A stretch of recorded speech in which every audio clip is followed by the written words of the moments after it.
Méditation du 21 mai, unité avec le Christ. Toute personne qui déclare appartenir au Seigneur, qu'elle se détourne du mal. Si quelqu'un se purifie de tout le mal que j'ai mentionné, il sera comme un plat pour les fêtes. Il est entièrement à la disposition de son maître. Il lui est utile. Il est prêt à bien agir à tous égards. De Timothée 2, les versets 19 à 21 dans la version Nouvelle Bible en français courant. L'unité avec le Christ dépend du renouvellement de l'esprit par le Saint-Esprit. Ainsi, nous sommes fortifiés pour marcher dans une vie nouvelle, recevant du Christ le pardon de nos péchés. Celui qui a cette foi, qui agit par amour et qui purifie l'âme, est un vase purifié, sanctifié et utile pour le Maître. Le moi est mort. Toute désunion, toute pensée, parole et action égoïste sont le fruit de l'action d'un esprit impur dans le cœur. Sous l'influence de cet esprit, les paroles prononcées ne reflètent pas le Sauveur. Le Christ, l'espérance de la gloire, n'est pas formé à l'intérieur. Ceux qui vivent ainsi sont des pécheurs, même s'ils peuvent se déguiser en saints. Ceux qui reçoivent le Christ sont doux et humbles de cœur. Le Christ ouvre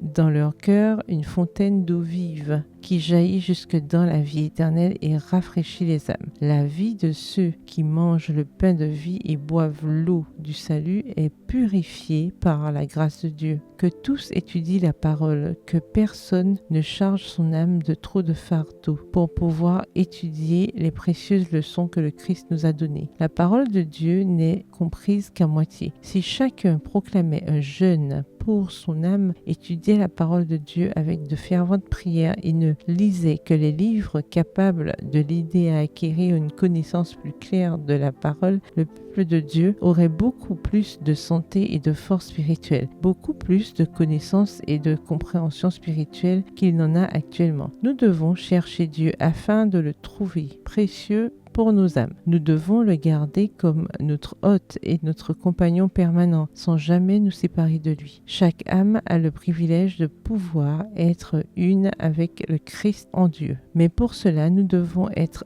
doux et humbles, dociles et obéissants. Ne serons-nous pas de ceux qui s'efforcent d'obtenir par des prières ferventes et une pratique fidèle des principes la foi qui agit par amour et purifie l'âme? Extrait de la lettre 75 datée du 21 mai 1900, adressée au pasteur G.A. Irwin, président de la conférence générale. Bonne soirée et que l'Éternel vous bénisse.